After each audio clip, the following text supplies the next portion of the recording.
Howdy. Um, yeah, it's been quite a while now. Um, about a year and a half or more. Let me shut this door so the dog ain't so loud.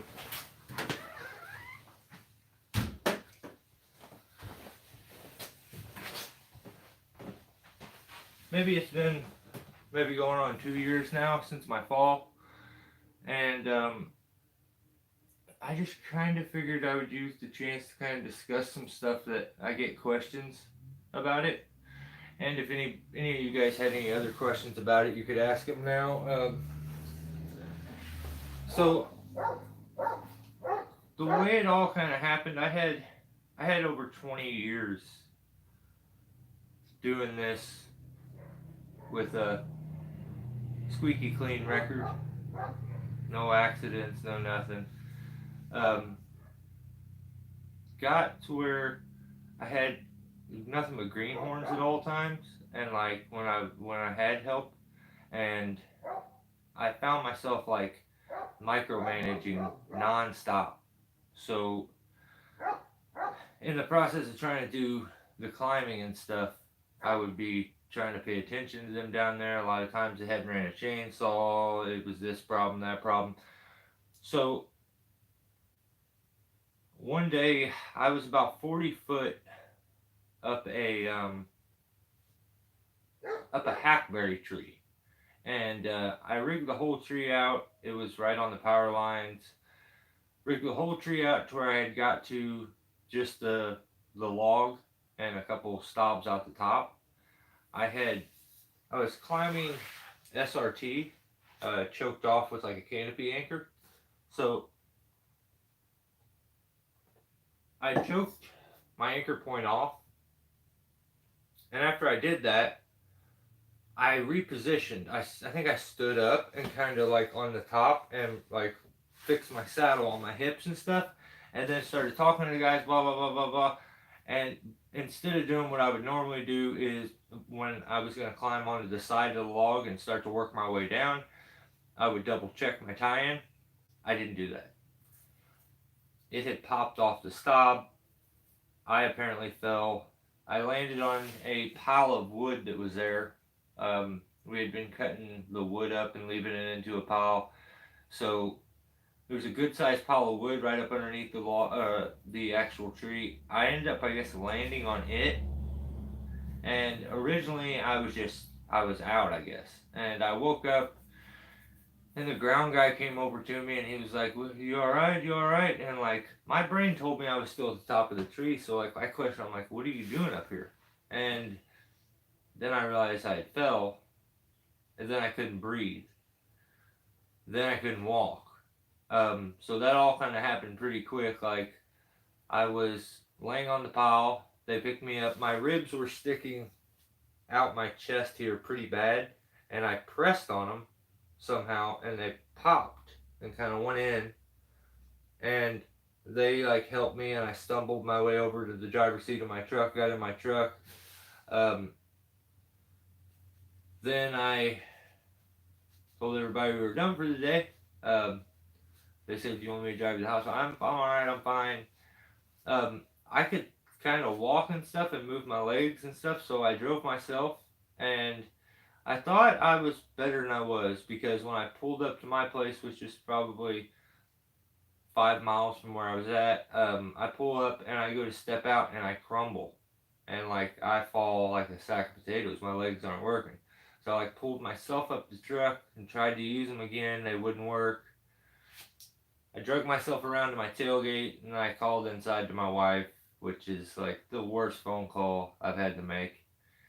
And she came out and helped me into the house. The crazy part about this, and I'm sure some people won't believe it, um, I never went to the hospital. I never went to the doctor. I have my own reasons for that. Mainly no insurance. So, and I really felt like I had messed up, so I was dealing with the punishment, I guess. So the accident happens. I don't know if I'm ever gonna do it again. So people ask like, did you ever think about just not doing that? You know, doing something else? Were you scared to do it? Like all that stuff kind of ran through my head at points. You know, when I couldn't get up and I couldn't move, I couldn't do the simplest task. Um, I would soak my lower half of my body basically in biofreeze and take fistfuls of ibuprofen and suffer.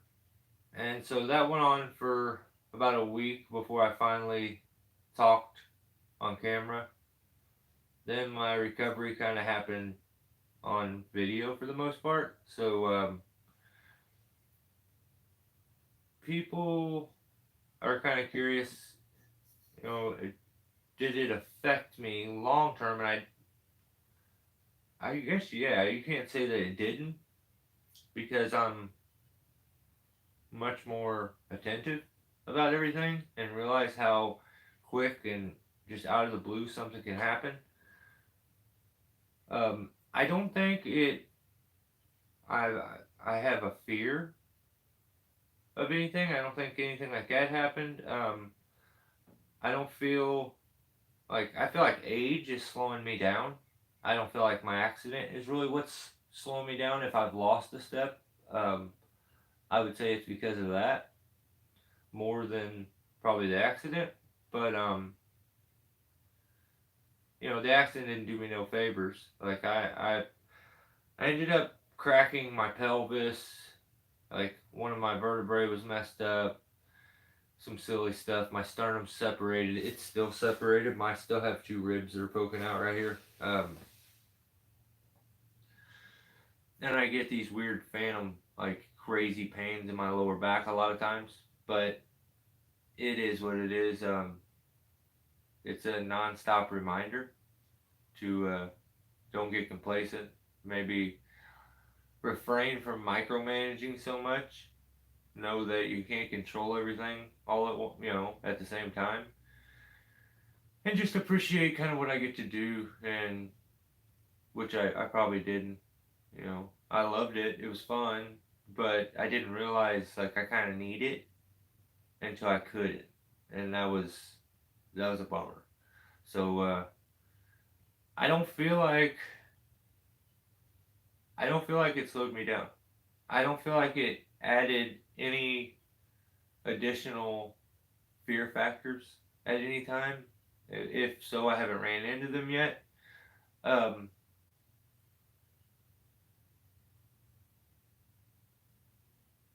I I'm for the most part I don't. There's no crazy long term lasting pain that I feel like on a daily basis. I mean, my chest hurts, my ribs hurt because they're dislocated. They'll be that way forever. So and my back pains come here and there, like using a chainsaw, a big saw, kind of straight, and then when I start to arch over, I'll get it in my back. But I kind of was happy with all those, and was glad to take all that and deal with that on a daily because like I didn't think I'd be able to ever do it again. So when I found out that was the situation, like I'm gonna have to deal with this pain and suffer for a long period, kind of reteach myself how to walk and take it step by step. I was I was in a tree before I could properly walk. Like I was using a cane and I got into a tree before I could walk. I went back a couple days later when I couldn't walk at all, and I don't know how I managed to hold the 362 up to cut the log down to finish the tree, but I did. It was in a lot of pain, but it was more of a pride thing, and I like crawled myself basically over to it. And it was silly. So yeah, I get questions about that. So there it is. There's my whole thing with it. Right now, like I don't want to say anything because I feel like there could be something in the works, but I don't want to be wrong and say something because that's kind of ignorant on my part. So I have been using my saddle for a very, very, very long time, and it's time to upgrade. Time to get a new one. So, how you doing, Billy? Rob, what's going on?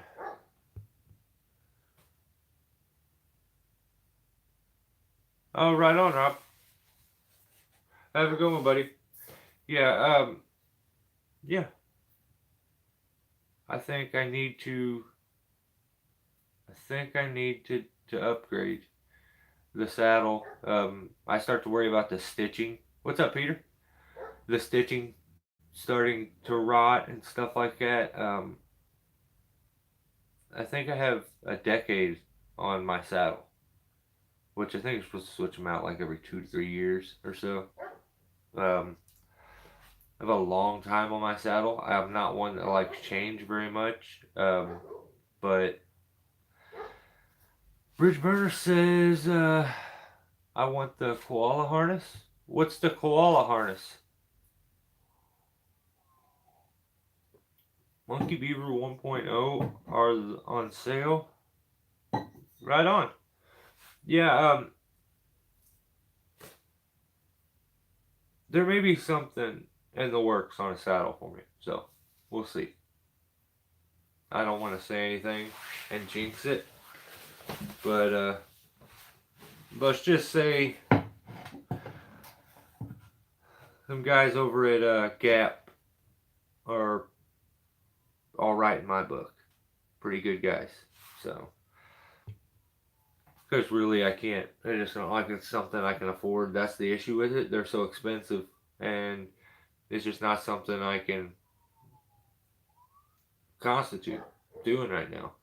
Um,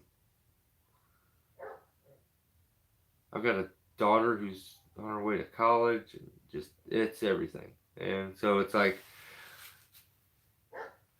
I hate taking handouts or freebies, and I feel like sometimes that's what it is when you get the stuff like I get the stuff from Gap, but I don't know. I'll just the way I see it is you're always if Gap helps me out, you're gonna hear me regurgitate them repeatedly name wise and name drop them because if I can send some people their way on my platform or just people that I talk to, I always kind of suggest them to go there and try to even it out. So we'll see what goes on with that. Ray had messaged me, asked me what size saddle I am, which is so crazy. I mean, this is insane. I was sitting around. I pulled my saddle out, was looking at it. I had just switched my lanyard, put the new lanyard they sent me on, and hang on, let me tell my dog lay down. You better lay down now. So yeah, I had they had sent me a new lanyard, and the one that was on it I think was like Rock Exotica setup. I don't know what the actual rope was. Is that green and black stripe stuff? So they sent me another one. I like the clip on theirs. It's like full matte black. It's so nice. The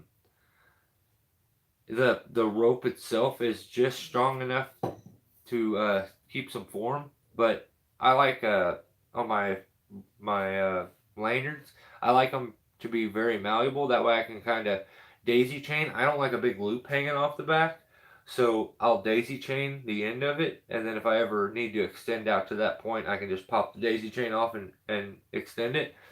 So even new, it was able to do that. I love that color, and it kind of sticks out. And I always try to keep my lanyard and my climb line two completely different things. And the rigging line, I never try to get like either one of them. So I try to keep all the lines different. I have had opportunities where I could have switched to an an old rope when you get a cut in it or something and it's a sewn eye. You use that for a lanyard, you know. I just have been lucky to not have to use those so far. But yeah, Gap sent me that, and I was using it on the video you guys are gonna see that's coming up. I think the video will probably be called "Rigging Rings in a Dead Tree." Just keep them simple. If they get views, they get views. But I use that double ring setup, and it is a wild, crazy looking setup where I use the one sling and spread it out throughout the tree. And it just looks crazy, but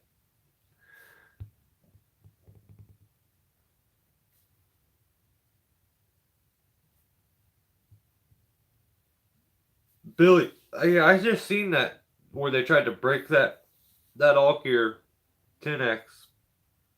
Yeah, that stuff is very very strong. I know because like I've put loads into it that I would have expected to break it and it didn't. I did a tree that was blown over by a tornado one time. And it was laying on a house. It was way like on the other side of Missouri, and like the city was watching and stuff. It was pretty crazy. But in the process of doing that one, I was using that all gear sling, and yeah, it was wild. It was wild. I put some crazy weight into that thing, and that thing sold me on that day. I was like, wow. But it's the rope. It's the rope. Like I would almost think that the weak point in them things a lot of times is that ring and the lack of coating on an all gear ring. That's my only issue.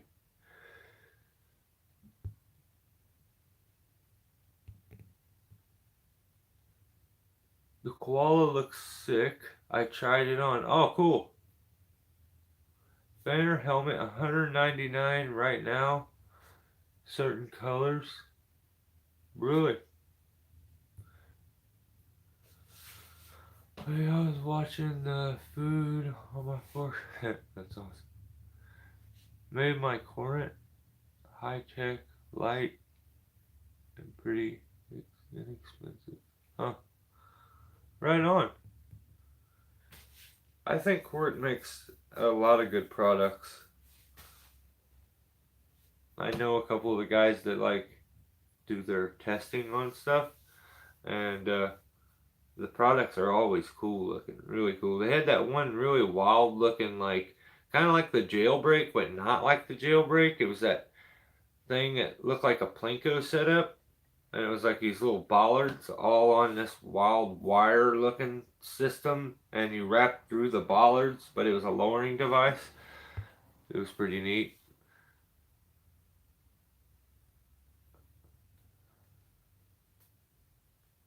The Protos are 200. Where are they on sale for that? Cheryl Tree. Huh. Right on. I was saying I was going to retire my super pleasant. Oh yeah, but to end my story, I was looking at my saddle when I was putting the lanyard on. I realized how it's like falling apart.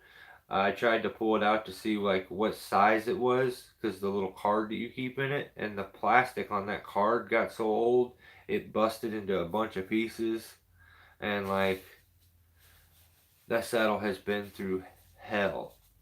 But I remember when I bought it, it was like almost 500. It was like 400 bucks or 500 bucks or something. And it was such a crazy upgrade for me because I'd never used a leg strap saddle. Everything had been a butt strap. And moving to that was strange and getting it adjusted. And then I got used to it. And it is a heavy saddle though. But it is a lot of padding and stuff.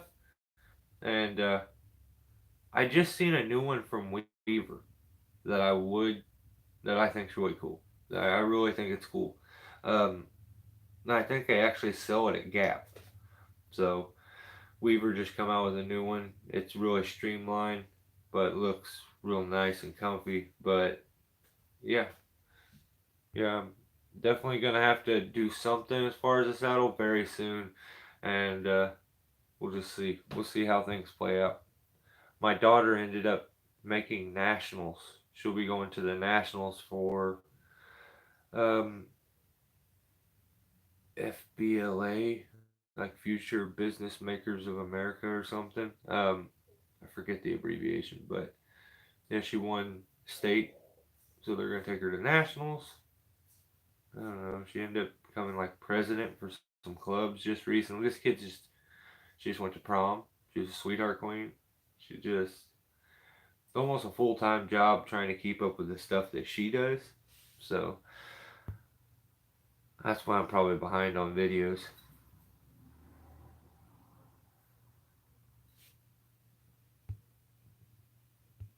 Yeah, Protos is it's definitely worth it. The comfort to it is amazing, and I wouldn't say it's any hotter than any other helmet.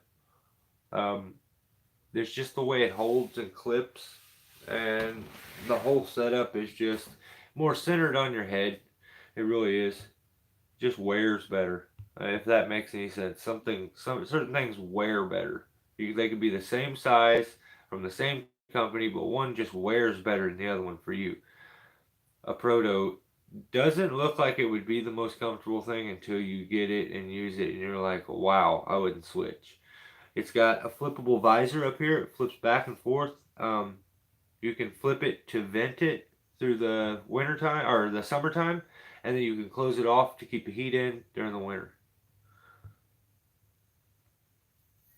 They make a Cena unit that is just the earmuff that plugs right into the Protos. It comes in its own case, so you can have your regular earmuffs on. When you want to switch to your Cena setup, you just click the switch your earmuffs out and put the different ones in.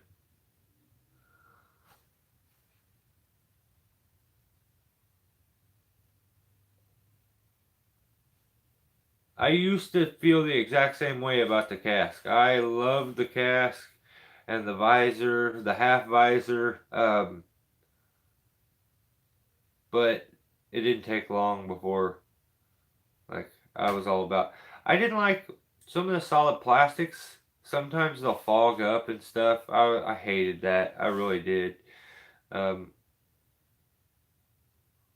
so the like vented netted visor type is what I like.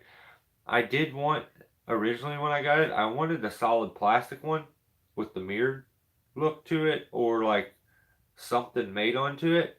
And I still maybe I would love to have one that would say like Steelborn or something on just the front flip down face. I think that would be cool. I could probably take it in and have it wrapped.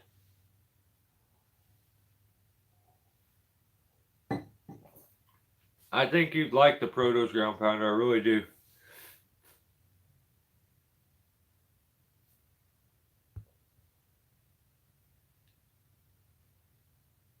You broke the visor on yours last week? That sucks. Yeah, I had an old visor, but I just gave it to my brother because he had bought a Protos, and that sucks.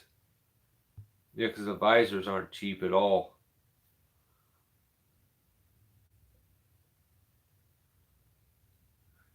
Well, the visor's easy to break. If you got it flipped down and it just hits it, it'll shatter. Or, yeah, a lot of times it's because it's flipped down and all that weight from the helmet hits right on the visor, right? And it just folds it in and it'll break it. A lot of times they break over here at your flappers where it clips in. That's where it ends up breaking and then it doesn't connect anymore. So that's my guess. That's probably what happened.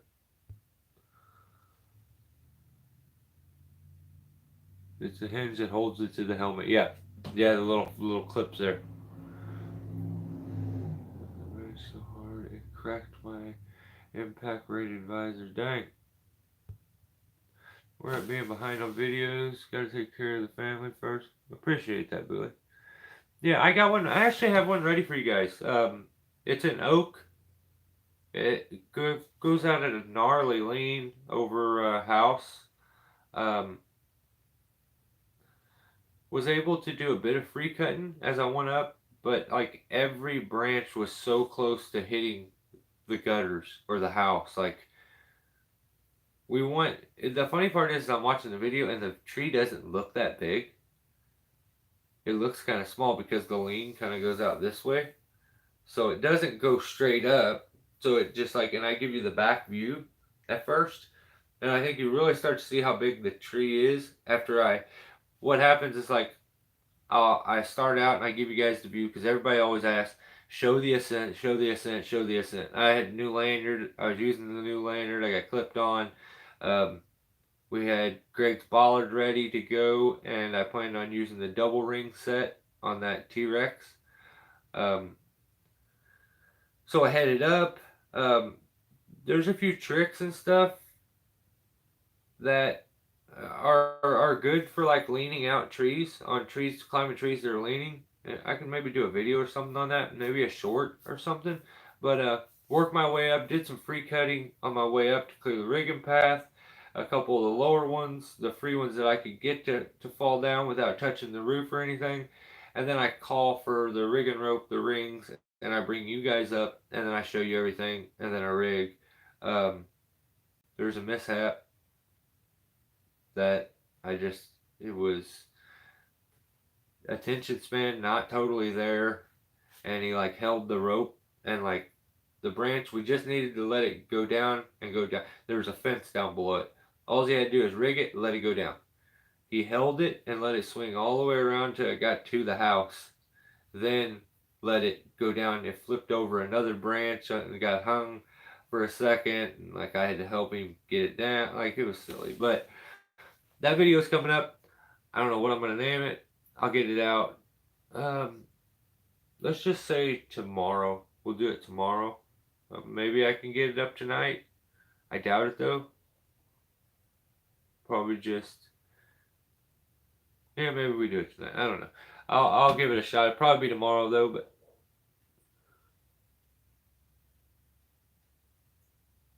you don't like the protos for the camera angle, the GoPros?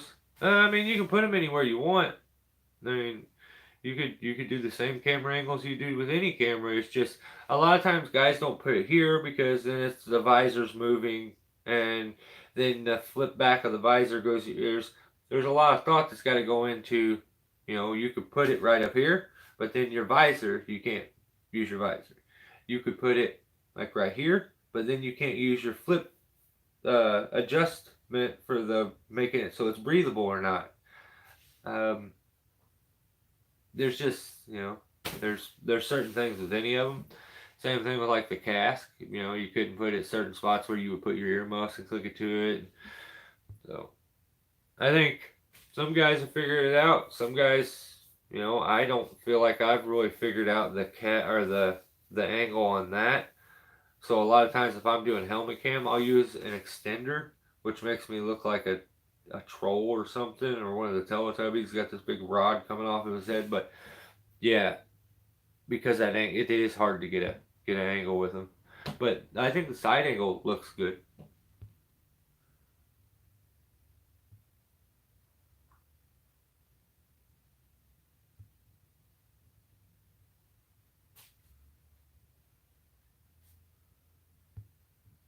What hurts your ears? Let's see.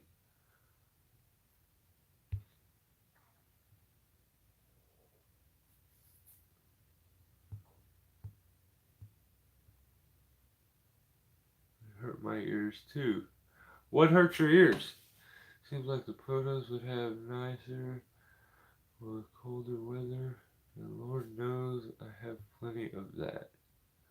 Yeah, definitely it's a better helmet for keeping you warm by far. Um, Finding the right earmuffs is kind of tricky too because every one of them is rated a bit different. Depends on what you like. So I know there's like different colors and stuff. So just make sure you get the right one that you want. You may want to switch them out. Who knows? I think I switched mine out on my cast when I first got them because originally I think I bought the matching ones because they matched, but I didn't realize that wasn't what I wanted. I don't know. The earmuffs don't fit with the visor on the pencil. Won't close over your ears properly. Huh. You're flipping them on and off. But for the calm set, you typically keep the earmuff on. Yeah. It's also annoying at first to climb with the Proto's visor sticking out and hitting the tree and getting caught on your rope. I don't know if I really had too much trouble with it catching. Um, I guess it just depends. It depends. I always have more trouble with the damn GoPro or my Cena setup catching every time.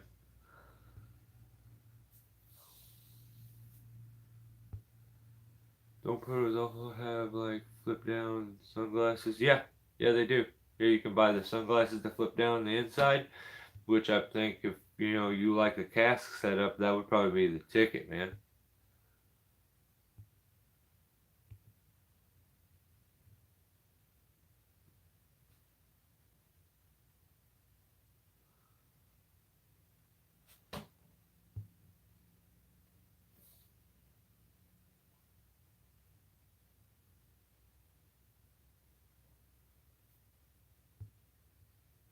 What's your preferred method for a breakaway flip line on you when you're on some sketch?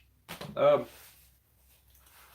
Really, I keep some cheaper beaners on me. Kind of like one that would be like on a phone, or like your keychain or something that's rated for like 100 pounds or so. Um, I would just clip that to my side D ring, and I would run when I go to clip in onto my saddle. I would clip into that. That way it could break away. I also have a little like string set up on mine that I use a lot of times. But yeah.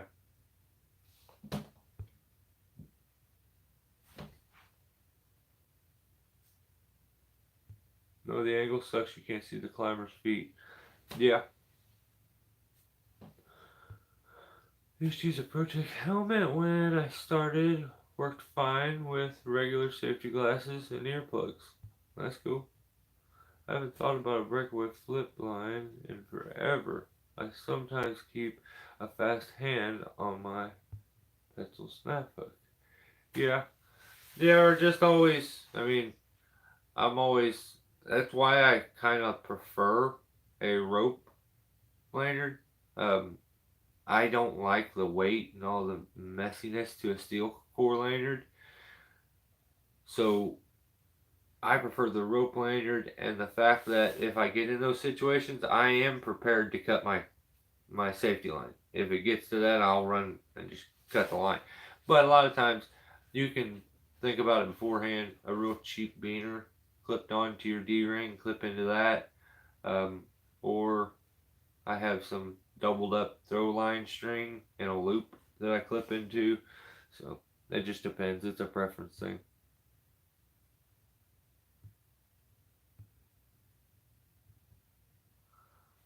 I prefer two safety lines. Girth the first one to the main stem and use the hook for the second line on the sketchy stem. Right on. Yeah, I try to avoid being girth hitched anytime on a sketchy stem. Like I would say when you're on like a sketchy situation where you're all leaned over, double in your lanyard where you go to throw it around instead of just throwing it around. You throw it like on a leaning tree. That's a big help too. If you throw your lanyard over and wrap it once, you can grab that loop that's going around the tree and kind of widen it out and hold that loop and work it up the tree as you go and use your lanyard like that. And what that'll do is it'll actually put like some tension in both of your hips. So if you ever feel like you're twisting and you would like slip from one side to the other, if you take your lanyard, throw it around and wrap that, a double wrap around it, that'll then like stiffen both of your hips up and it'll prevent you from twisting and going around the tree.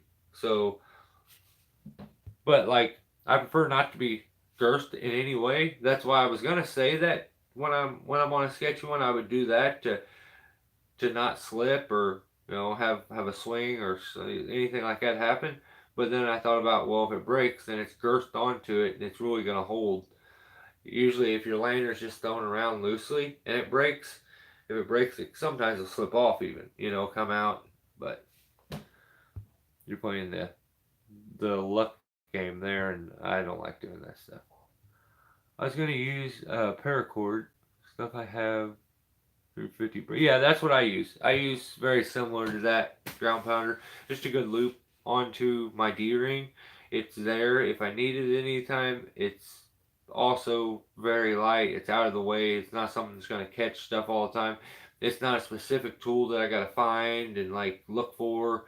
It's just there. So I do the same thing. That would work. Oh, okay, some paracord is very strong. Yeah, yeah, because I mean that's all. Some paracord can be really strong. You don't want something too strong. That's why I like doubled up some throw ball string. Um,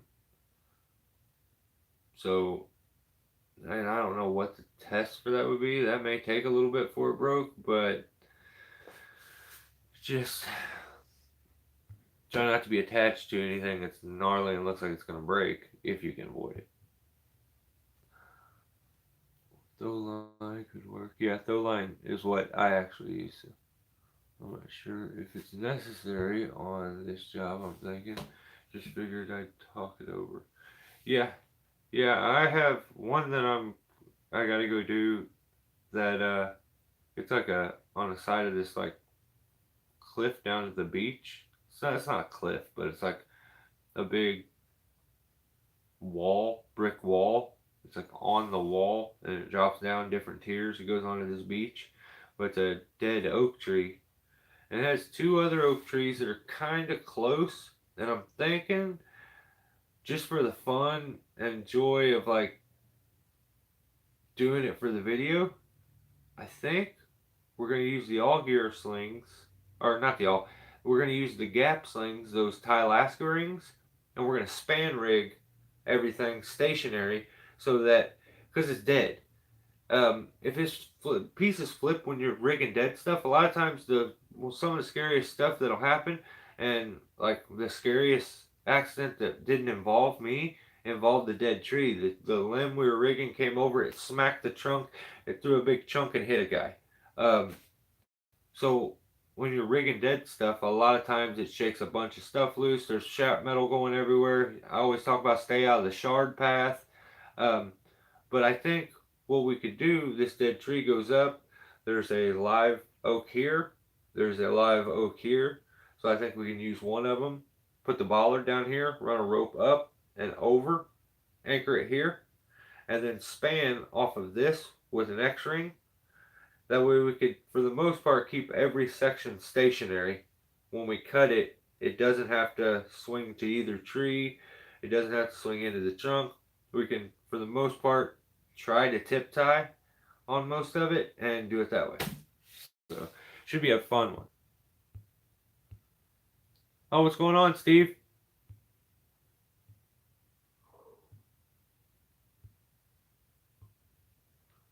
There's a great tie-in for my life support. Just worried about a particular stem on it. Right on. Yeah, I would just, you know, prepare for the worst at all times. You know, and if the best happens, cool. You didn't need to use it, but it was there.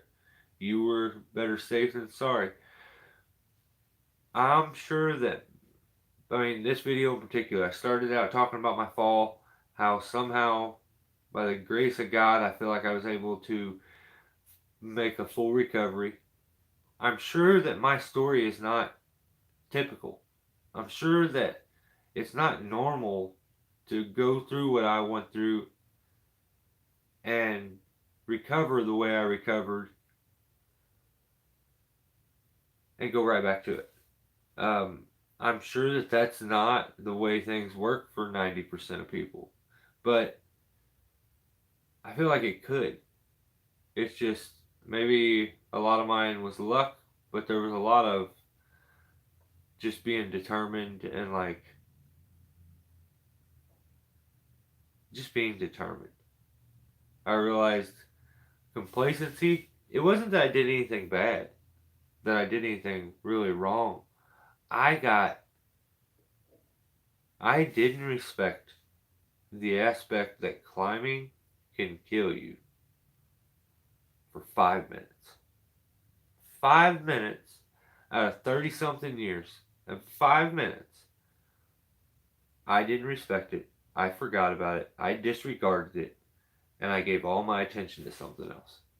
And in that 5 minutes, I got the biggest rude awakening. So, prepare for the worst, man. That's all. I think that's the best advice I could give. Play the bad scenarios out in your head. That way, if something was to happen, um, it's not such a surprise to you. Maybe you can prevent something from happening by thinking ahead.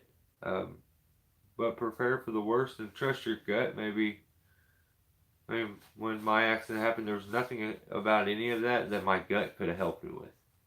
Um, I got arrogant and didn't respect the danger of the job. And I feel like God's like, hey, I'll give you another shot, but don't ask for another one. So definitely made me pay more attention.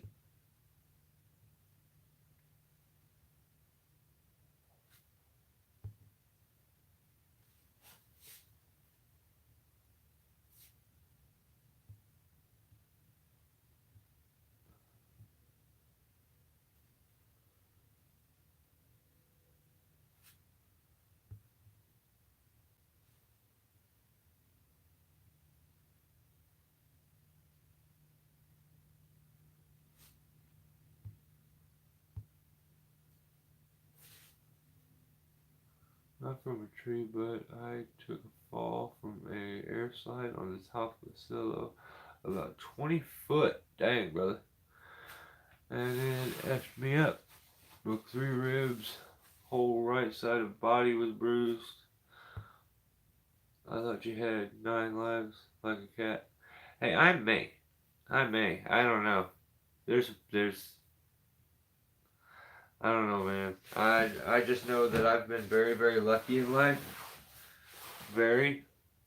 And somebody's kept an eye on me and made me sneak my way out of a lot of silly things. So, how accidents happen. This is what we do. This is how we. Yep. Yeah.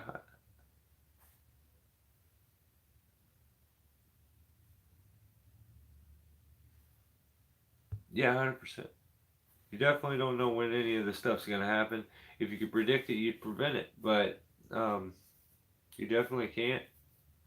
So, I think a lot of people ask, well, why do you skateboard too? And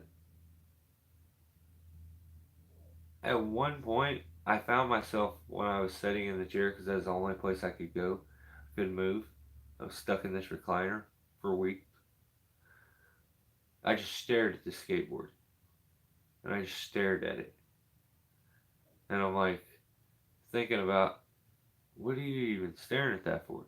You'll be doing good to walk ever. More or less ride a skateboard. So as I started to get better, I would try to put a little more on my plate. Like maybe I could do this. Maybe I could do this. Then the recovery started to happen so much. I'm like, well, maybe I could ride a skateboard. Then I started riding. I'm like, well, I owe it to myself to give it a shot, and enjoy it because there's going to be a point where I can't. Um, I felt that point already, and I didn't like it. So I do it because I find some joy in it. It's something crazy challenging, and it's probably the hardest thing I've ever done. And at the same time, it doesn't care for me at all. It could care less about me and what I got going on. Same way with tree work. The trees, those dangerous situations you put yourself in, they don't care about you. You care about them. You're thinking about them all night, the whole week. You're thinking all this stuff, these details, every curvature in that tree and thing you're going to do to it. And you have all these detailed, like, thoughts about the tree, and that tree don't care about you. It would kill you in a second, and wouldn't, wouldn't be nothing to it. So, like, when you go to do tree work, you're gonna earn it, every bit of it. You're not gonna get anything free. So be careful. Don't don't give yourself a reason to have to get on YouTube and tell your story because you were ignorant and messed up.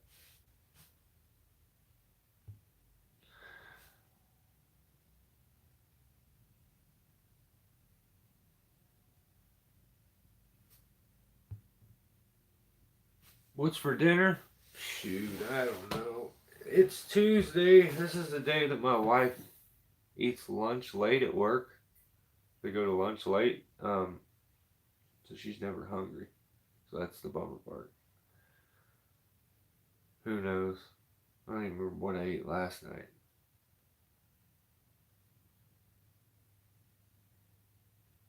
I really don't remember. I don't know if I ate last night. I had to have ate some. I don't know, whatever. But yeah.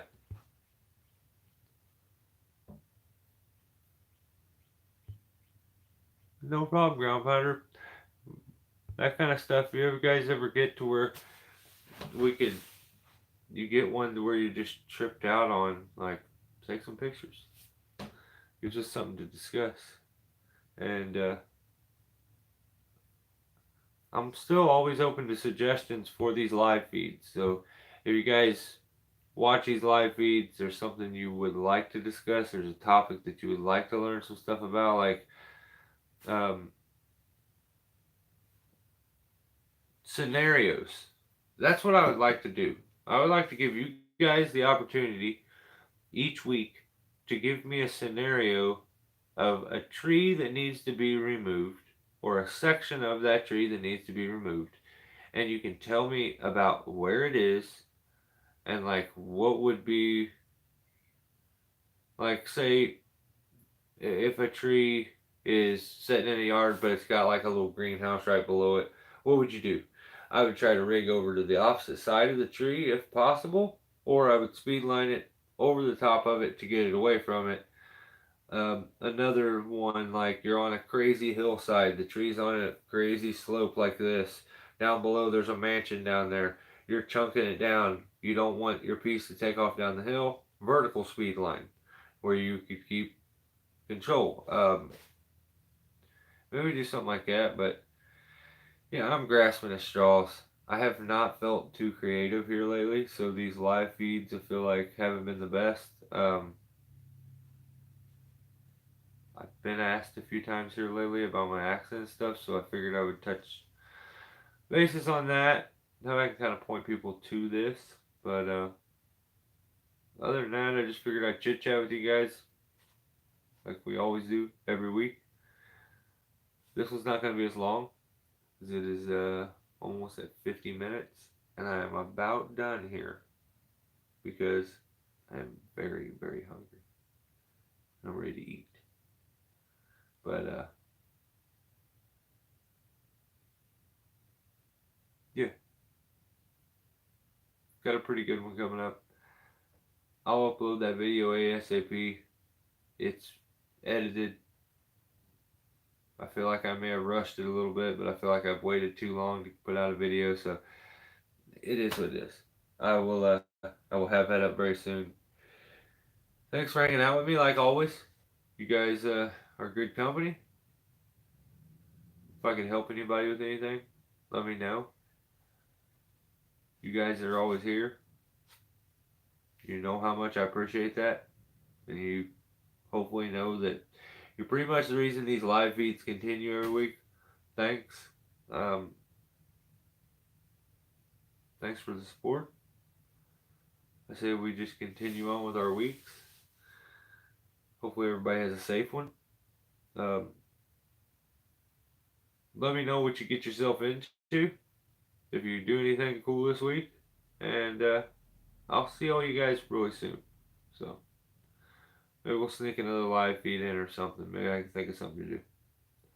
But stay safe. I'll catch you next time. Prepare for the worst. Don't be goofy and fall like me.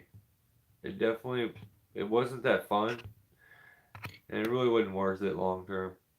Yeah, the whole flying part was fun for the like 2 seconds, That was cool. I don't even remember that. That's the part that makes me mad.